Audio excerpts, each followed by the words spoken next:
नमस्कार दोस्तों, आज की ये वीडियो राजस्थान पुलिस कांस्टेबल भर्ती की तैयारी करने वाले आप सभी विद्यार्थियों के लिए बहुत ही खास रहने वाली है। दोस्तों, जैसा कि आप सभी को पता है, आपके सिलेबस में कंप्यूटर है और सबसे ज्यादा विद्यार्थी इसी सब्जेक्ट में कंफ्यूज होते हैं। लेकिन अब आपको कंफ्यूज होने की कोई भी जरूरत नहीं है। जिस प्रकार से आपका एग्जाम में पेपर आएगा और कंप्यूटर के सवाल आएंगे दोस्तों, हूबहू आपको यही सवाल देखने को मिलेंगे। इस वीडियो में कंप्यूटर के आपको 50 सवाल लेकर आया हूं। तो दोस्तों, बिना देरी किए चलते हैं, देख लेते हैं सभी प्रश्नों को। दोस्तों, ये प्रश्न आपको रट लेने हैं।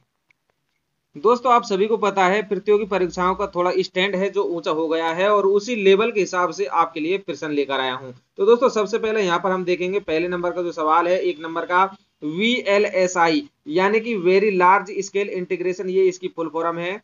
प्रकार के परिपथ वाले कंप्यूटर, दोस्तों इनकी हमको पीडी बतानी है कि जो VLSI, दोस्तों जो VLSI है ये कौन सी पीडी के कंप्यूटर में आई थी। तो दोस्तों देखिए, यहां से आपके सारे कंफ्यूजन दूर हो जाएंगे। सबसे पहले तो जो VLSI है इसकी आपको फुल फॉर्म याद होनी चाहिए। तो इसकी जो फुल फॉर्म है वो है वेरी लार्ज स्केल इंटीग्रेशन। और दोस्तों, VLSI का जो उपयोग हुआ था वो हुआ था चौथी पीढ़ी के जो कंप्यूटर थे, यानी कि फोर्थ जनरेशन के जो कंप्यूटर थे उनमें दोस्तों इसका उपयोग हुआ था। अब दोस्तों, आपसे ये भी पूछा जा सकता है कि प्रथम जो पीढ़ी थी उसमें कौन से कंप्यूटर का उपयोग किया गया था। तो दोस्तों आपको बता दें, जो प्रथम पीढ़ी थी उसमें दोस्तों वैक्यूम ट्यूब का उपयोग हुआ था। उसके बाद में ट्रांजिस्टर दूसरी पीढ़ी में। तीसरी पीढ़ी की अगर हम बात करें तो दोस्तों तीसरी पीढ़ी भी पूछ ली जाती है और इसमें आईसी का उपयोग किया गया था। चौथी में VLSI और माइक्रो प्रोसेसर का उपयोग करने लग गए थे। और दोस्तों अब चल रही है पांचवी पीढ़ी और इसमें यूएलएसआई और माइक्रो प्रोसेसर दोस्तों साथ साथ चल रहे हैं। तो ये आपको क्लियर होना चाहिए। इसके बाद में नेक्स्ट प्रश्न है, प्रोसेस्ड डेटा को खाली स्थान के रूप में जाना जाता है। तो दोस्तों रिक्त स्थान में क्या आएगा ये आप बताएं। तो दोस्तों जो प्रोसेस डेटा होता है उसे इंफॉर्मेशन के रूप में जाना जाता है, ये आप याद कर लीजिए। इसके बाद में दोस्तों तीसरे नंबर का प्रश्न है, सीपीयू द्वारा संपादित किए जाने वाले 4 कार्य क्रमशः प्राप्त करना, कुशल परिवर्तन एवं उत्पाद यानी कि परिणाम प्रदान करना क्या है, इन्हें क्या कहते हैं। दोस्तों देखिए, सीपीयू से संबंधित प्रश्न आया है क्योंकि अब लेवल थोड़ा बड़ा हो गया है तो इस प्रकार के आपसे शॉर्ट फॉर्म नहीं पूछेगा। सीपीयू की सबसे पहले तो हमको फुल फॉर्म आनी चाहिए। तो दोस्तों जो सीपीयू की फुल फॉर्म होती है वो होती है सेंट्रल प्रोसेसिंग यूनिट। दोस्तों जो सीपीयू की फुल फॉर्म होती है वो होती है सेंट्रल प्रोसेसिंग यूनिट। और दोस्तों इसका जो सही आंसर है वो हो जाएगा यहाँ पर स्पष्ट करना। सीपीयू द्वारा संपादित किए जाने वाले 4 कार्यक्रम से प्राप्त करना, कुशल परिवर्तन उत्पाद परिणाम प्रदान करना, दोस्तों ये स्पष्ट करना से संबंधित है। इसके बाद में चौथे नंबर का प्रश्न है, डेटा प्रोसेसिंग चक्र के स्टेप्स को सही क्रम को पहचानिए। वेरी वेरी इंपॉर्टेंट प्रश्न है, आपको यह देखने को मिल सकता है राजस्थान पुलिस में। तो दोस्तों यहाँ पर आप देखें, डेटा प्रोसेसिंग चक्र के स्टेप को यहाँ पर सही क्रम को पहचानना, यानी कि हम सबसे पहले कंप्यूटर को क्या करते हैं फिर वो हमको उत्तर किस प्रकार से देता है। तो दोस्तों यहाँ पर डी ऑप्शन आप देखें, सबसे पहले हम कंप्यूटर को इनपुट देते हैं, यानी कि इनपुट हम देते हैं माउस से भी दे सकते हैं और कीबोर्ड से भी देते हैं। तो हम इनपुट देंगे, उसके बाद में कंप्यूटर प्रोसेसिंग करेगा और प्रोसेसिंग सीपीयू में होगी। ठीक है, उसके बाद में कंप्यूटर हमको आंसर दे देगा जो कि एक आउटपुट स्टेज है। इसके बाद में जो तो लास्ट में हम उसको या तो स्टोरेज कर सकते हैं। तो दोस्तों देखिए, सबसे पहले इनपुट देंगे, उसके बाद में प्रोसेसिंग होगी, उसके बाद में कंप्यूटर हमें आउटपुट दे देगा और इसे हम स्टोरेज भी कर सकते हैं। नेक्स्ट प्रश्न है, मेमोरी आकार और प्रदर्शन के आधार पर किस प्रकार के कंप्यूटर को बिग आयरन के रूप में जाना जाता है। तो दोस्तों सबसे पहले तो आपको यह पता होना चाहिए कि कंप्यूटर को आकार के आधार पर कितने भागों में बांटा गया है। तो इसे दोस्तों 4 भागों में बांटा गया है। सबसे पहले माइक्रो कंप्यूटर होते हैं। दोस्तों यहाँ पर आप देखें, सबसे पहले दोस्तों माइक्रो कंप्यूटर होते हैं, उसके बाद में मिनी कंप्यूटर होते हैं, फिर मेन फ्रेम कंप्यूटर होते हैं और दोस्तों उसके बाद में सुपर कंप्यूटर्स आ जाते हैं। परम है, जैसे कि हमारे भारत का परम है जो कि सीडेक कंपनी पुणे के द्वारा बनाया गया था। तो दोस्तों यहाँ पर आपको बता दें कि जो बिग आयरन के रूप में जाना जाता है वो दोस्तों मेन फ्रेम कंप्यूटर है और इसका उपयोग दोस्तों उद्योग कारखानों में अत्यधिक किया जाता है क्योंकि जो इसका आकार है दोस्तों वो बहुत बड़ा होता है। इसके बाद में हम देखेंगे 6 नंबर का प्रश्न और 6 नंबर का प्रश्न है, एक संगणक यानी कि कंप्यूटर के घटकों के बारे में निम्नलिखित कथनों पर विचार करिए। तो विचार करने से संबंधित आपको प्रश्न पूछे जाएंगे। यहाँ पर पहला विचार है, एक आगत इकाई उपयोगकर्ता से डेटा प्राप्त करती है, बिल्कुल राइट बात है। और नेक्स्ट है सेकंड प्रश्न है दोस्तों, यहाँ पर निर्गत दोस्तों यहाँ पर आउटपुट से संबंधित है और दोस्तों आगत इकाई यानी कि इनपुट से संबंधित है। निर्गत इकाई एक निर्गत इकाई संगणक से परिणामों के रूप में उपयोग उत्पन्न निर्गत प्राप्त करती है, बिल्कुल सही बात है। इसके बाद में थर्ड पॉइंट है स्मृति इकाई इसके कार्यों में प्रसंस्करण के प्रारंभ होने से पहले आगत इकाई के द्वारा दर्ज आगत को संग्रह करना सम्मिलित है, यानी कि बिल्कुल राइट है दोस्तों, ये तीनों तो सही है। इसके बाद में चौथा जो पॉइंट है, चौथा विचार है वो है सेंट्रल प्रोसेसिंग इकाई, यानी कि दोस्तों ये सीपीयू की बोल रहा है, सेंट्रल प्रोसेसिंग यूनिट। ये तो दोस्तों इसकी देखिए यह एक संगणक कंप्यूटर के भीतर का हार्डवेयर होता है जो कंप्यूटर प्रोग्रामों के निर्देश को क्रियान्वित करता है, ये भी बिल्कुल राइट है। तो दोस्तों इसके जो चारों पॉइंट है वो सही हो जाएंगे, यानी कि यहाँ पर 1, 2, 3 और 4 इसका राइट आंसर हो जाएगा। इसके बाद में 7वें नंबर का प्रश्न है निम्नलिखित में से कौन सा सीपीयू के घटक हैं। दोस्तों सीपीयू के घटक बताने हैं और ये प्रश्न आपको 100% मिलने वाला है। देखिए दोस्तों सीपीयू इसे कहते हैं, ये सीपीयू होता है, इस प्रकार से कुछ सीपीयू होता है बॉक्स और इसमें इस प्रकार से कुछ खटके वगैरह होता है। दोस्तों सीपीयू को हम कंप्यूटर का मस्तिष्क भी कहते हैं। तो दोस्तों सीपीयू के जो मुख्य घटक होते हैं, क्योंकि सीपीयू में प्रोसेसिंग होती है, कंप्यूटर की जो भी प्रोसेसिंग होती है वो सीपीयू में होती है, और सीपीयू के जो मुख्य घटक हैं वो हमेशा याद रखना है आपको एएलयू और कंट्रोल यूनिट होते हैं। यानी कि एएलयू की अगर हम बात करें तो यह है अर्थमेटिक लॉजिकल यूनिट, यानी कि अंक गणितीय तार्किक इकाई हिंदी में। कंट्रोल यूनिट दोस्तों यह भी एएलयू और कंट्रोल यूनिट ये दोनों सीपीयू के भाग हैं।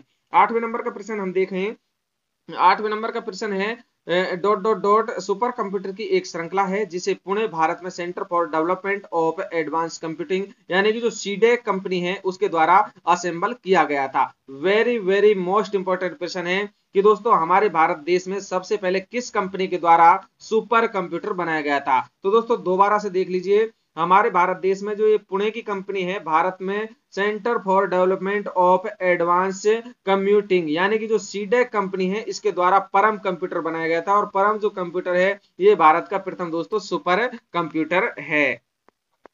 दोस्तों 9 के बाद में हम चलते हैं 9 नंबर प्रश्न पर। यहाँ पर देखें निम्न में से कौन कंप्यूटर के किसी एक घटक से दूसरे घटक तक विभिन्न कमांड या कंट्रोल सिग्नल प्रसारित करता है। तो दोस्तों इसका जो राइट आंसर है वो हो जाएगा कंट्रोल बस। ये प्रश्न आपको 100% देखने को मिलेगा, दोबारा से आप अच्छी तरह से इसको याद कर लें।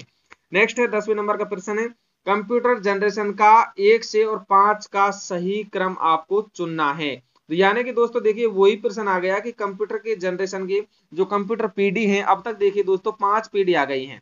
पहली पीढ़ी में किसका उपयोग होता था, दूसरे में किसका होता था, तो ये पूछा गया है। तो दोस्तों यहाँ पर हम देखेंगे, मैंने आपको पहले भी बताया था कि सबसे पहले वैक्यूम ट्यूब जो कि अबेकस कंप्यूटर था उसमें प्रयोग किया गया था। तो दोस्तों देखिए यहाँ पर हम देखेंगे इसका जो ए ऑप्शन है, ए ऑप्शन को देखेंगे वैक्यूम ट्यूब, वेरी गुड। उसके बाद में दूसरी पीढ़ी में ट्रांजिस्टर, वेरी गुड। उसके बाद में तीसरी जो पीढ़ी है एकीकृत सर्किट, और इसे इंग्लिश में कहते हैं आईसी, इंटीग्रेशन सर्किट। इसके बाद में दोस्तों चौथी जो पीढ़ी है, चौथी पीढ़ी में वीएलएसआई और माइक्रो प्रोसेसर का उपयोग किया गया था। और जो पांचवी पीढ़ी है दोस्तों, पांचवी पीढ़ी में यूएलएसआई, चौथी पीढ़ी में तो वीएलएसआई और जो पांचवी पीढ़ी है उसमें यूएलएसआई माइक्रो प्रोसेसर। तो दोस्तों इसका जो सही आंसर है, इसका पांचों पीढ़ी अब तक आई है, पांचों पीढ़ियों का डिटेल्स यहाँ पर बताई गई है। तो इसका जो ए ऑप्शन है वो बिल्कुल राइट हो जाएगा। इसके बाद में 11वें नंबर का प्रश्न हम देखेंगे असेंबली लैंग्वेज में प्रयुक्त ट्रांसलेटर प्रोग्राम को खालिस्तान क्या कहते हैं। इंपॉर्टेंट है और ये आपको 100% एग्जाम में देखने को मिलेगा। तो असेंबली लैंग्वेज में प्रयुक्त ट्रांसलेटर प्रोग्राम को दोस्तों हम असेंबलर कहते हैं। ठीक है, इसका राइट आंसर असेंबलर हो जाएगा। दोस्तों अगर आपको वीडियो पसंद आ रही है तो प्लीज चैनल को लाइक करें, शेयर करें और सब्सक्राइब करना बिल्कुल भी न भूलें। तुरंत ही चैनल को सब्सक्राइब आप कर लें।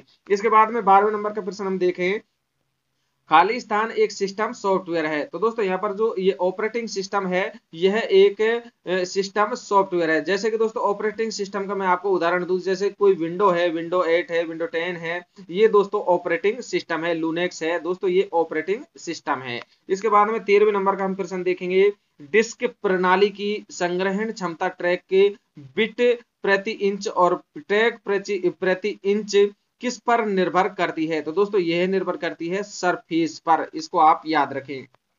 दोस्तों ये भी बड़ा मस्त प्रश्न है, 14वें नंबर का जो प्रश्न है और इंपॉर्टेंट प्रश्न है बाहरी विशेष उपकरणों के प्रयोग से खालिस्तान को पुनः प्रोग्राम किया जा सकता है। जैसे ही आपको पुनः प्रोग्राम से संबंधित प्रश्न पूछ ले तो तुरंत आपको EEPROM करना है, यानी कि EEPROM आपको ये कर देना है। इसका राइट आंसर EEPROM हो जाएगा। इसके बाद में 15वें नंबर का हम प्रश्न देखें, इनपुट देने के लिए माउस कीबोर्ड जैसे डॉट डॉट डॉट कर का प्रयोग होता है। तो दोस्तों ये इनपुट डिवाइस है, आप सभी को पता है। देखिए माउस से हम इनपुट देते हैं, कीबोर्ड से हम इनपुट देते हैं, अगर स्कैनर आ जाए तो दोस्तों उससे भी हम इनपुट देते हैं। तो ये सभी इनपुट उपकरण हैं।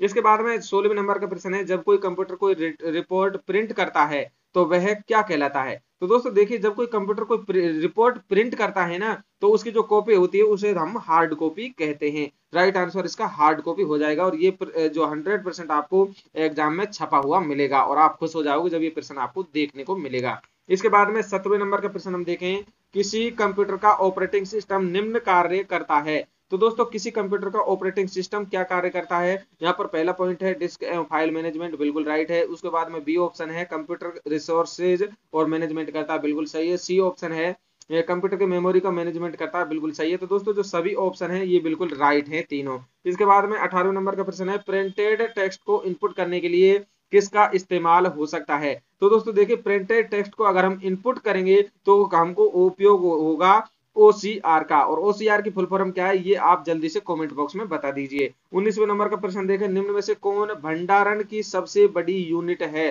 तो दोस्तों देखिए यहाँ पर स्टोरेज डिवाइस की जो सबसे बड़ी यहाँ पर जो यूनिट है वो क्या है। दोस्तों मैं आपको बता दूं, देखिए सबसे छोटी है केबी, उसके बाद में केबी के बाद में एमबी का नंबर आता है, एमबी के बाद में दोस्तों यहाँ पर आता है दोस्तों यहाँ पर आता है जीबी, और जीबी के बाद में दोस्तों टीबी आता है। दोस्तों मैं आपको बता दूं इनकी फुल फॉर्म, केबी की जो फुल फॉर्म है वो होती है किलोबाइट, और एमबी की होती है मेगाबाइट। इसके बाद में दोस्तों टीबी की टेराबाइट, और जीबी की दोस्तों गीगाबाइट होती है। तो यहाँ पर जो ये चार हैं, इन चारों में दोस्तों टेराबाइट सबसे बड़ी है, और एक एक केबी में दोस्तों एक केबी में 1024 MB होती है, ये भी आपको याद होना चाहिए। इसके बाद में 20वें नंबर का हम प्रश्न देखें, डेटा या निर्देशों का समूह जो कंप्यूटर को चलाने के लिए प्रयोग होता है उसे हम क्या कहते हैं। डेटा या निर्देशों का समूह जो कंप्यूटर को चलाने के लिए प्रयोग होता है उसे दोस्तों हम सॉफ्टवेयर कहते हैं। इंपॉर्टेंट प्रश्न है, और आपको ये 100% पेपर में छपा हुआ मिलेगा। दोस्तों 21 वाला प्रश्न हम देख लेते हैं, निर्देशों के क्रमबद्ध सेट खालिस्तान के रूप में जाना जाता है। निर्देशों के क्रमबद्ध सेट को दोस्तों हम क्या कहते हैं, तो इसको हम फर्मवेयर कहते हैं। निर्देशों के जो क्रमबद्ध सेट होता है उसे तो हम दोस्तों फर्मवेयर कहते हैं के रूप में जाना जाता है। और प्रोग्राम्स का एक सेट जो कंप्यूटर सिस्टम को या इसके संबंधित उपकरणों के ऑपरेशन को नियंत्रित करता है, वो अभी बताई थी तो मैंने उसको दोस्तों, वो होता है सॉफ्टवेयर। तो इसका जो राइट आंसर है वो हो जाएगा ऑप्शन ए। जो निर्देशों के क्रमबद्ध सेट है दोस्तों वो तो होता है प्रोग्राम, और जिससे हम निर्देशित करते हैं उपकरणों के ऑपरेशन को नियंत्रित करते हैं उसे दोस्तों हम सॉफ्टवेयर कहते हैं। तो इसका ऑप्शन ए राइट हो जाएगा। 22वें नंबर का प्रश्न है, निम्न में से क्या इनपुट डिवाइस के साथ साथ आउटपुट डिवाइस की तरह भी उपयोग किया जाता है। यानी कि यह इनपुट डिवाइस की तरह भी काम करता है और आउटपुट डिवाइस की तरह भी काम करता है। तो दोस्तों यह चीज है मेमोरी। मेमोरी जो है ये इनपुट और आउटपुट दोनों तरह से काम करता है। इसके बाद में 23वें नंबर का प्रश्न है, निम्नलिखित डिवाइसों में से कौन सी डिवाइस कंप्यूटर एडेड डिजाइन यानी कि CAD जैसे एप्लीकेशनों में प्रयोग की जाती है या उपयोग होती है। तो दोस्तों इसका जो राइट आंसर है इन चारों में से प्लॉटर्स हो जाएगा, प्लॉटर्स इसका राइट आंसर हो जाएगा। नेक्स्ट है 24वें नंबर का प्रश्न, निर्दिष्ट कीजिए निम्नलिखित कथन सही है या गलत है। तो दोस्तों देखिए यहाँ पर आप देखें, पहले जो पॉइंट है, एक प्रिंटर या तो इंपैक्ट हो सकता है या नॉन इंपैक्ट होता है, वेरी गुड राइट है।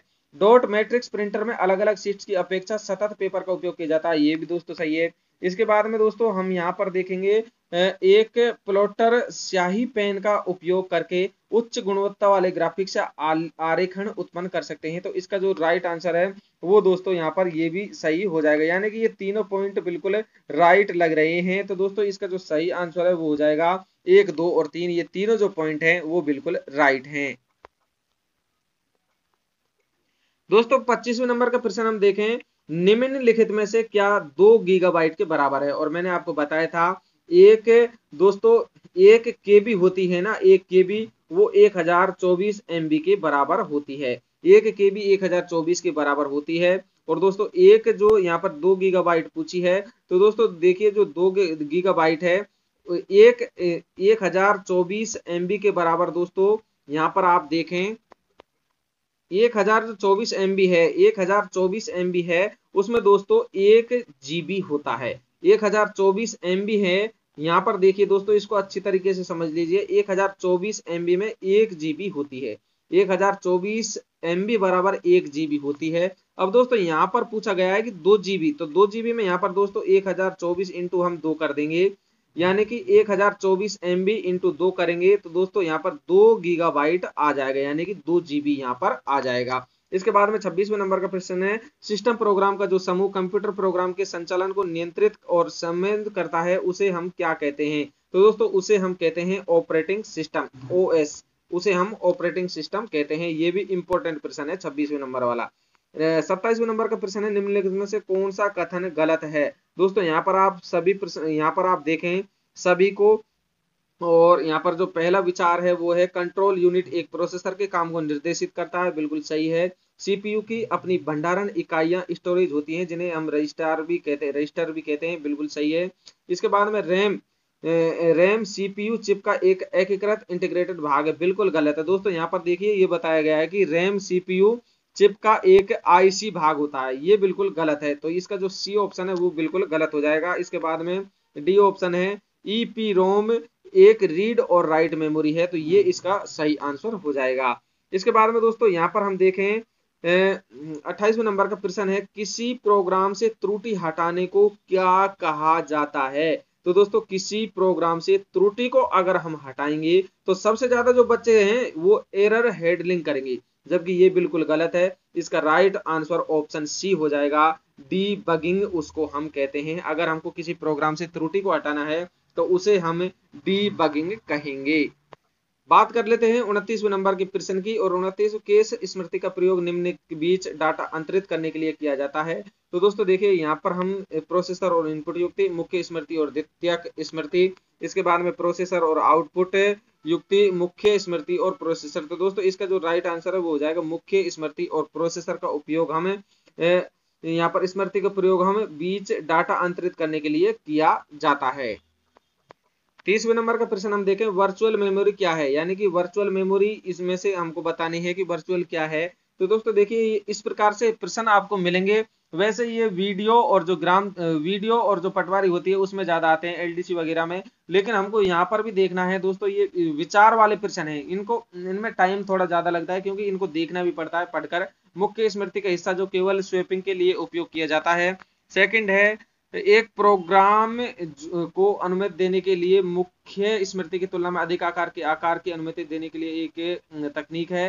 प्रोग्राम निष्पादन में उपयोग किए जाने वाले सेकेंडरी भंडारण का हिस्सा है, उपयोग में से कोई नहीं। तो दोस्तों यहाँ पर इसका जो राइट आंसर है, देखिए यही वाला पॉइंट है जो राइट है। इसमें 30 जो प्रश्न है इसमें A ऑप्शन राइट हो जाएगा, ये वाला, ठीक है। उसके बाद में दोस्तों यहाँ पर 31वें नंबर का प्रश्न देखें, रैम को इस तरह क्यों नामित किया जाता है? Why has Ram been named like this? तो दोस्तों यहाँ पर आप देखें इसका जो राइट आंसर है वो आप खुद देखें, यहाँ पर जो भी विचार यहाँ पर दिए गए हैं और उनको आप बताएं। तो दोस्तों देखिए इसका जो राइट आंसर है वो हो जाएगा क्योंकि चिप में किसी भी स्थान को सीधे डेटा और निर्देशों के संग्रहित करने और पुनः प्राप्त करने के लिए चुना जा सकता है।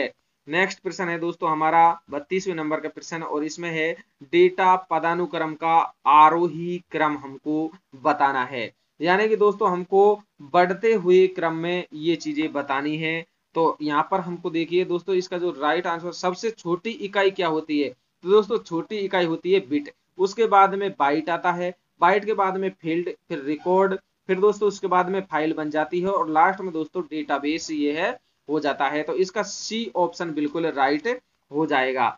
नेक्स्ट दोस्तों 33वें नंबर का प्रश्न, और 33वें नंबर का जो प्रश्न है वो आप यहाँ पर देख लीजिए। इसमें पूछा गया है कि निम्न में से कौन माइक्रोसॉफ्ट ऑफिस के प्रोडक्ट हैं? ये भी इंपॉर्टेंट प्रश्न है दोस्तों। इनमें से हमको बताना है कि MS ऑफिस के जो प्रोडक्ट हैं वो कौन कौन से हैं। तो दोस्तों यहाँ पर आप देखें इनके जो हैं, एक तो वर्ड है और इसमें एक है एक्सेस, ये दोनों हैं दोस्तों। 1 और 3 इसका जो राइट है वो आंसर हो जाएगा, 1 और 3 इसका राइट आंसर हो जाएगा। जो MS ऑफिस के प्रोडक्ट है वो वर्ड है और एक है एक्सेस। दोस्तों 34 वाला प्रश्न हम देख लेते हैं, इनमें से कौन सा फंक्शन MS वर्ड सॉफ्टवेयर के महत्वपूर्ण फंक्शन के रूप में है? तो दोस्तों ऑप्शन ए है डॉक्यूमेंट की रचना करना, एडिट करना, सेव करना और प्रिंट करना, यह है बिल्कुल राइट है। इसके बाद में ऑप्शन 2 है और इसमें है डॉक्यूमेंट के अंदर टेक्स्ट को कॉपी करना, पेस्ट करना, मूव करना और डिलीट करना, ये भी सही है। यह एमएस वर्ड की पूछ रहा है दोस्तों आपसे। और इसमें थर्ड नंबर है टेबल की रचना और एडिटिंग करना, ये भी राइट हो जाएगा। यानी कि दोस्तों जो तीनों पॉइंट हैं, तीनों पॉइंट ही इसके बिल्कुल राइट हैं, इसमें तीनों आ जाएगा। देखिए यहाँ पर 1, 2 और 3, ये तीनों बिल्कुल राइट हैं। अब दोस्तों ये जो प्रश्न है ये आपके लेवल का नहीं है, लेकिन आप इसे देख सकते हैं और इसका दोस्तों जो राइट आंसर हो जाएगा वो आप यहाँ पर देख सकते हैं। इसके दोस्तों यहाँ पर ये वाला राइट आंसर हो जाएगा, डी वाला। इसके बाद में दोस्तों 36वें नंबर का प्रश्न है। 36वें नंबर का प्रश्न हम देखेंगे, माइक्रोसॉफ्ट एक्सेल में खाली स्थान का आधारभूत कार्य 2 या अधिक पाठ्य भाग स्ट्रिंग को परस्पर जोड़ना है। तो दोस्तों इसका जो ऑप्शन है वो ए हो जाएगा, कनेक्ट नेट इसका राइट जो आंसर है वो दोस्तों हो जाएगा। 37 की बात करें तो 37 है, स्प्रेड शीट अनुप्रयोग क्रमादेश निम्न में से कौन सा है। इंपॉर्टेंट है, पेपर में आपको छपा हुआ मिल सकता है। तो दोस्तों स्प्रेड शीट अनुप्रयोग क्रमादेश निम्न में से एमएस एक्सेल इसका राइट आंसर हो जाएगा। 38वें नंबर का प्रश्न हम देखें, निम्न में से कौन सा प्रस्तुति आलेख सॉफ्टवेयर है। तो इसका जो राइट आंसर है दोस्तों वो हो जाएगा MS power point. MS power point इसका राइट आंसर हो जाएगा। इसके बाद में 39 है, पावर पॉइंट की नई स्लाइड जोड़ने के लिए शॉर्टकट की क्या है। दोस्तों शॉर्टकट की से संबंधित आप प्रश्न याद करके जाएं, क्योंकि यहां से आपको 2 प्रश्न 100% मिलने वाले हैं। तो आप 2 नंबर नहीं छोड़े, क्योंकि अब की बार एक प्रश्न आपका 1 नंबर का है। दोस्तों जो 39वें नंबर का प्रश्न है, पावर पॉइंट में नई स्लाइड जोड़ने के लिए अब लोग जो विद्यार्थी हैं वो क्या करेंगे, तुरंत दोस्तों कंट्रोल प्लस एन करेंगे। लेकिन दोस्तों थोड़ा दिमाग लगाएंगे तो यहाँ पर है, पावर पॉइंट में नई स्लाइड जोड़ने के लिए जो शॉर्टकट की है वो कंट्रोल प्लस एम है।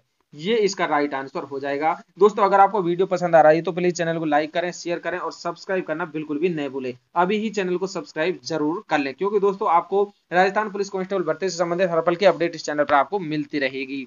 40वें नंबर का प्रश्न हम देखें तो यहाँ पर है, पावर पॉइंट में एक खाली स्लाइड में बिंदीदार क्षेत्र को कहा जाता है। तो जो बिंदीदार जो दोस्तों जो क्षेत्र होता है ना, उसको हम प्लेस होल्डर कहते हैं, उसको हम प्लेस होल्डर कहते हैं, ये भी राइट है। इसके बाद में दोस्तों है 41वें नंबर का प्रश्न, पावर पॉइंट में थीम्स इसके अंतर्गत पाई जाती हैं। जो थीम्स होती हैं, थीम्स हम लगाते हैं तो वो कहाँ पाई जाती हैं, पावर पॉइंट। बात कर रहा है पावर पॉइंट की, एमएस पावर पॉइंट की बात कर रहा है।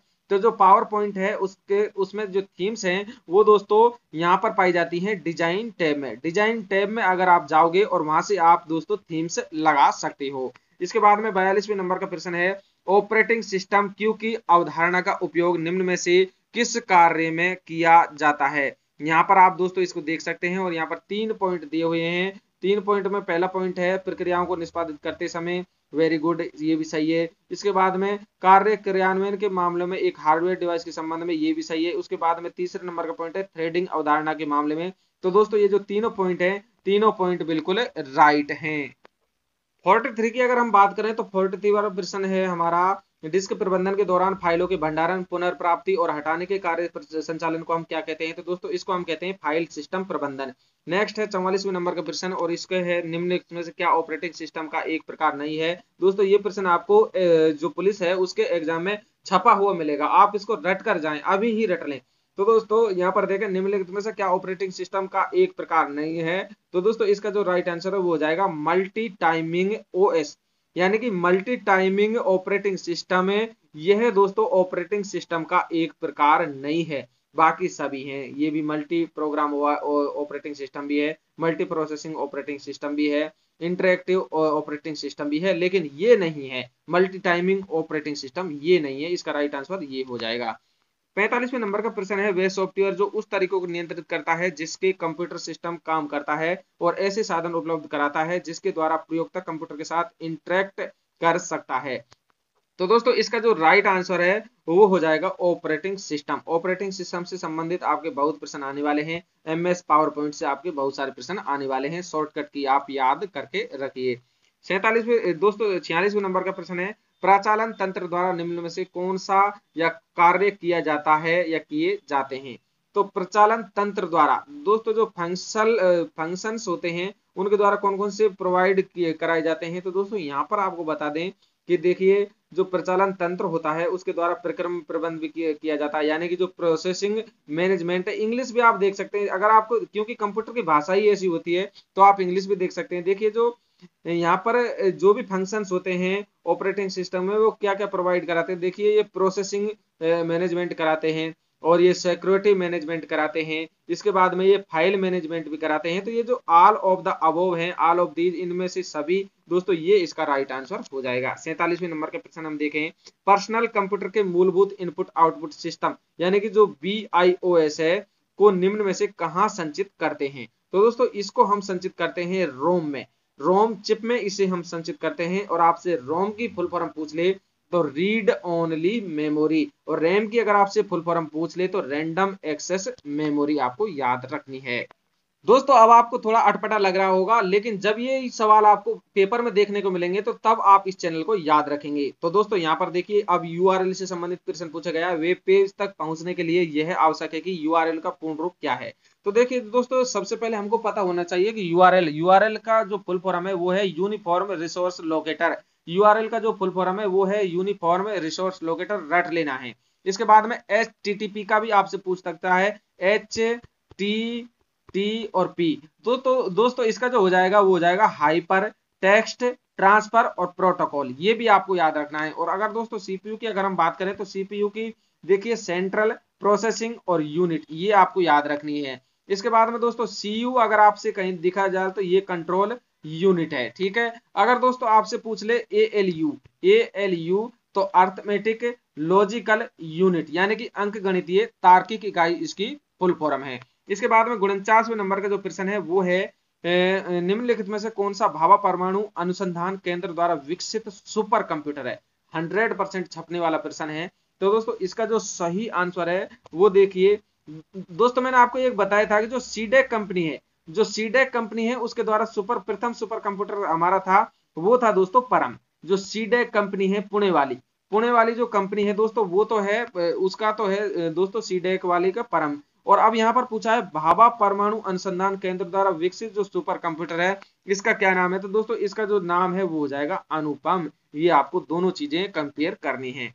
50वें नंबर का और लास्ट एंड फाइनल प्रश्न है दोस्तों, बहुत ही मस्त प्रश्न है, 100% गारंटी ले रहा हूं, ये आपको एग्जाम में छपा हुआ मिलेगा। किसी निश्चित मोबाइल उपकरण से एक सीमित दूरी में डाटा एक्सचेंज करने के लिए प्रयुक्त होने वाले वायरलेस टेक्नोलॉजी स्टैंडर्ड को क्या कहते हैं। तो दोस्तों इसे हम ब्लूटूथ कहते हैं। और आजकल तो दोस्तों बोट की ब्लूटूथ आ गई है, बोट की ईयरफोन आ गई है, उनसे हम दोस्तों बिना वायरलेस का मतलब ही ये होता है कि उनमें तार नहीं हो, वायरलेस वायर के वो बगैर दोस्तों। तो इसका जो राइट आंसर है वो हो जाएगा ब्लूटूथ। और यहाँ पर देखिए दोस्तों वाईफाई लिखा हुआ है, तो वाईफाई से संबंधित दोस्तों आपकी फुल फॉर्म पूछ सकता है। तो वाईफाई की जो फुल फॉर्म है वो है वायरलेस फिडिलिटी, वायरलेस फिडिलिटी इसकी फुल फॉर्म हो जाएगी। और यहाँ पर दोस्तों लेन भी लिखा हुआ है, यहाँ पर आप देखें लेन लिखा हुआ है, तो दोस्तों लेन की जो फुल फॉर्म है वो हो जाएगी local area network, local area network. LAN की जगह दोस्तों मेन की भी फुल फॉर्म आ सकती है MAN।